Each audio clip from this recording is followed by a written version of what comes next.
Hello வணக்கம். Welcome to Kannana கண்ணை channel. இன்றைக்கி நம்ம என்ன பார்க்க போகிறோம்னா, ஒரு ஃபுல் டே மெனு தான். குழந்தைக்கு என்னென்ன உணவுகள்லாம் கொடுக்கலாம் அப்படிங்கிறத பற்றி இந்த வீடியோவில் ரெசிபீஸோடு உங்கள் கூட ஷேர் பண்ணியிருக்கேன்.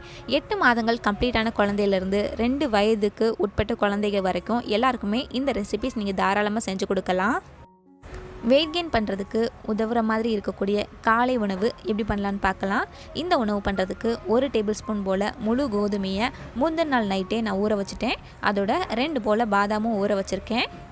பாதாமுக்கு பதிலாக எந்த நட்ஸ்னாலும் நீங்கள் சேர்த்துக்கலாம். இது நல்லா ஊறினதுக்கப்புறமா மிக்ஸி ஜாரில் தண்ணீர்லாம் வடிகட்டிட்டு சேர்த்துக்கலாம். பாதாமோட தோல் நீக்கிட்டு இதையும் நான் மிக்ஸி ஜாரில் சேர்த்துக்கிறேன். கூடவே 1 டேபிள் ஸ்பூன் போல் துருவன தேங்காய் சேர்த்துக்கிறேன். 1/4 கப் அளவு மட்டும் தண்ணீர் சேர்த்துக்கலாம். இதை இப்போது நல்லா அரைச்சி எடுத்து வந்துடலாம். நல்லா அரைச்சி இதோட பாலை மட்டும் நம்ம தனியாக வடிகட்டி எடுத்துக்கலாம். இப்படி கோதுமையிலேருந்து பால் எடுத்து நம்ம உணவு தயார் பண்ணும்போது அது குழந்தைக்கு வெயிட் இன்க்ரீஸ் பண்ணுறதுக்கு ரொம்ப உதவியாக இருக்கும். இப்போ இந்த சக்கையை திரும்பியும் அதே போல் 1/4 கப் அளவு தண்ணீர் சேர்த்துட்டு திரும்பியும் அதை பால் எடுத்துகிட்டு வந்துடலாம். இப்போ நான் 2வது தடவை பால் எடுக்கிறேன். இதே போல் நம்ம 2லேருந்து 3 தடவை வரைக்கும் பால் எடுத்து நம்ம பண்ணலாம். ஒவ்வொரு தடவை பண்ணும்போது தண்ணீர் மட்டும் ரொம்ப கம்மியான அளவு சேர்த்துக்கோங்க. நிறைய அளவு தண்ணீர் சேர்த்துறாதீங்க. ஆக மொத்தமாக இப்போது நான் 3/4 கப் அளவு தான் மொத்தத்துக்கே தண்ணீர் சேர்த்துருக்கேன். இப்போ நல்லா பால் எடுத்து முடிச்சாச்சு. நல்லா தெளிவாக இருக்குது. இதை அப்படியே ஸ்டவ்வில் எடுத்து வச்சிடலாம். மீடியம் ஃப்ளேமில் கைவிடாமல் தொடர்ந்து நம்ம மிக்ஸ் பண்ணிகிட்டே இருக்கலாம்.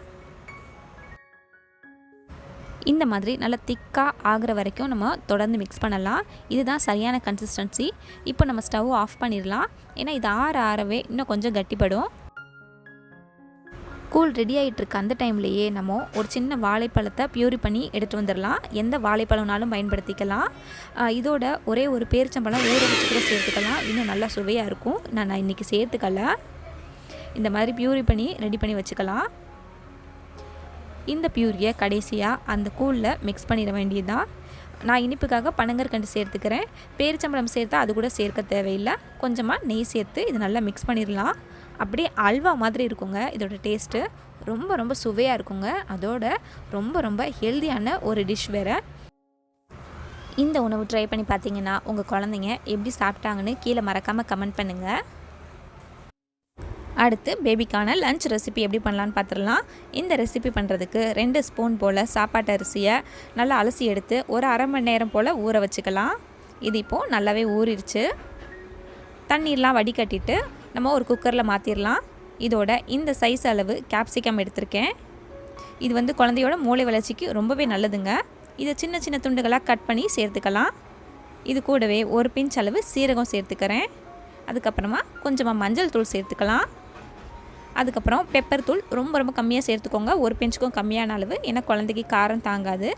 1/2 கப் அளவு மட்டும் தண்ணீர் சேர்த்துட்டு இப்போது மிதமான சூட்டில் இந்த குக்கரை ஸ்டவ்வில் வச்சு ஒரு 4லேருந்து 5 விசில் வரைக்கும் வேக வச்சு எடுத்துடலாம். குக்கர் ஆவி அடங்கினதுக்கப்புறமா இதை ஓப்பன் பண்ணி பார்த்துடலாம். ரைஸும் சரி கேப்சிகமும் சரி நல்லா குழைய மசிய வெந்துருச்சு. இதை மிக்சியில் அரைச்சி கூட குழந்தைக்கு கொடுக்கலாம். ஆனால் இந்த டைம்லேருந்து, அதாவது 8 மாதம் கம்ப்ளீட் ஆன இந்த டைம்லேருந்து குழந்தைக்கு கொஞ்சம் கொஞ்சமாக மசிச்சு நல்ல ரவை பதத்தில் உணவை கொடுக்கும்போது குழந்தைங்க கொஞ்சம் கொஞ்சமாக மென்று சாப்பிட பழகுவாங்க. இது நல்லா குலைவாக இருக்கிறனால தொண்டைக்கும் குழந்தைக்கு எந்தவித அழுத்தம் கொடுக்கக்கூடிய உணவு கிடையாது. நல்லா சாஃப்டாக குலைவாக தான் இருக்குது. இதை குழந்தைக்கு நீங்கள் அப்படியே கொடுக்கலாம். கொஞ்சமாக நெய் சேர்த்து நல்லா மிக்ஸ் பண்ணி கொடுங்க. நல்லா சுவையாக இருக்கும். இந்த ரெசிபி டக்குன்னு செஞ்சிடலாம். அதோட ரொம்ப சுவையாகவும் இருக்குங்க. உங்கள் குழந்தைங்க முட்டையெல்லாம் சாப்பிட்டு பழகியிருந்தால் இதில் ஒரு முட்டையை உடச்சி ஊற்றி கூட நீங்கள் செய்யலாம். எக் ரைஸ் மாதிரி இருக்கும். ஸ்டவ் ஆன் பண்ணிவிட்டு ஒரு முட்டை உடச்சி ஊற்றிருக்கேன். மஞ்சள் கரு மட்டும் சாப்பிட்டு பழகியிருந்தால் உங்கள் குழந்தைக்கு இதில் இருக்கிற மஞ்சள் கரு மட்டும் தனியாக பிரித்து கொடுங்க. இது கூடவே கொஞ்சமாக பெப்பர் தூள் சேர்த்துக்கிறேன். அந்த முட்டைக்கு தேவையான அளவு மட்டும். மிதமான சூட்டில் கைவிடாமல் இதை தொடர்ந்து மிக்ஸ் பண்ணலாம். அந்த முட்டையோட பச்சை வாசனைலாம் போய் முட்டை நல்லா குக் ஆகணும். இந்த மாதிரி இந்த டைமில் நம்ம ஸ்டவ் ஆஃப் பண்ணிக்கலாம். ஸோ இது ரொம்ப ரொம்ப சுவையாக இருக்குங்க. கண்டிப்பாக உங்கள் குழந்தைங்க முட்டை சாப்பிட்டு பழகியிருந்தால் இந்த மாதிரி கூட நீங்கள் செஞ்சு கொடுக்கலாம் லஞ்ச் டைமில். அடுத்து ரொம்ப ரொம்ப சுவையாக இருக்கக்கூடிய டின்னர் ரெசிபி எப்படி பண்ணலான்னு பார்த்துடலாம். இந்த ரெசிபி பண்ணுறதுக்கு 1/4 கப் போல் வெள்ளை அவல் எடுத்துக்கிறேன். இதில் கொஞ்சமாக தண்ணீர் சேர்த்துட்டு ஒரு 2-3 தடவையாவது அலசி எடுத்துக்கலாம். அந்த தூசெல்லாம் போகணும். அதுக்காக தான் அலசி எடுத்துகிட்டு இந்த தண்ணியெலாம் வடிகட்டினா போதுமானது. வடிகட்டி இதை அப்படியே வச்சிடலாம். இதுவே நீங்கள் சிகப்பு அவல் பயன்படுத்தினா நீங்கள் ஒரு அரை மணி நேரமாவது சுடு தண்ணியில் ஊற வைக்கணும். அடுத்து ஒரு பேன் சூடானதுக்கப்புறமா அதில் ஒரு அரை ஸ்பூன் போல் நெய் சேர்த்துட்டு கொஞ்சமாக கடுகு சேர்த்துட்டு கடுகு உடஞ்சதுக்கப்புறமா 4-5 உளுத்தப்பருப்பு சேர்த்துக்கலாம். இந்த கடுகு உளுந்தெல்லாம் நல்லா தாளித்ததுக்கப்புறமா இது கூட ஒரு கருவேப்பிலை, ஒரே ஒரு சின்ன பச்சை மிளகா சேர்த்துக்கிறேன். பச்சை மிளகா கட் பண்ணாமல் முழுசாக சேர்த்துருக்கேன். இது கூடவே ஒரு சின்ன வெங்காயத்தை சின்ன சின்ன துண்டுகளாக கட் பண்ணியும் ஒரு சின்ன பல் பூண்டை துருவியும் நம்ம சேர்த்துக்கலாம். இந்த வெங்காயமும் பூண்டும் கொஞ்சம் வதங்கட்டும். இந்த பச்சை மிளகாலாம் ஒரு ஃப்ளேவருக்காக தான் சேர்க்குறோம். மற்றபடி இதில் இருக்கிற காரம்லாம் இந்த உணவில் இறங்காது. ஒரு சின்ன துண்டு தக்காளியை சின்ன சின்ன துண்டுகளாக கட் பண்ணி அதையும் இப்போ பேனில் சேர்த்துக்கலாம்.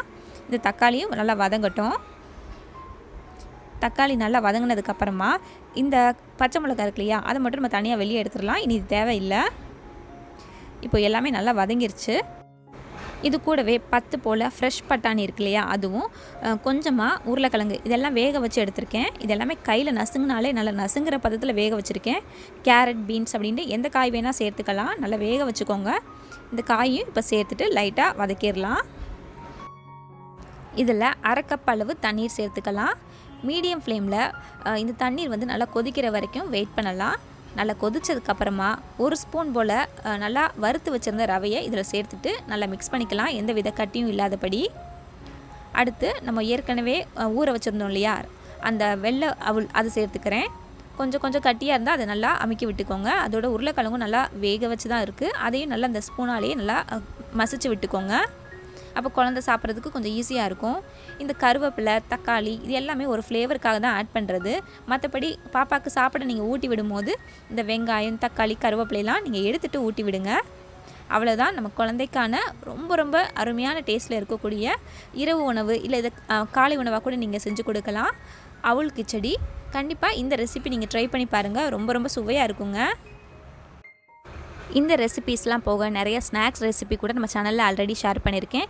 இது போக ஒரு வாரத்துக்கான ஃபுல் மெனுவும் நான் ஆல்ரெடி ஷேர் பண்ணியிருக்கேன். அதோட லிங்க் எல்லாமே உங்களுக்கு டிஸ்கிரிப்ஷனில் ஷேர் பண்ணுறேன். கண்டிப்பாக செக் பண்ணி பாருங்கள். அது கூடவே இந்த வீடியோவை முழுசாக பார்த்துருந்தீங்கன்னா உங்கள் குழந்தையோட இப்போது ஏஜ் என்ன அப்படின்ட்டு கீழே மறக்காமல் கமெண்ட் பண்ணுங்கள்.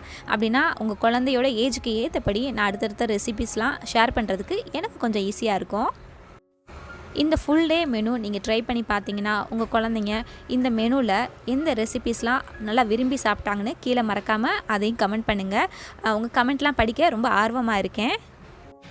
உங்களுக்கு இந்த வீடியோ பிடிச்சிருந்துச்சுன்னா மறக்காமல் லைக் பண்ணுங்கள், கமெண்ட் பண்ணுங்கள், ஷேர் பண்ணுங்கள், சப்ஸ்கிரைப் பண்ணுங்கள். நன்றி.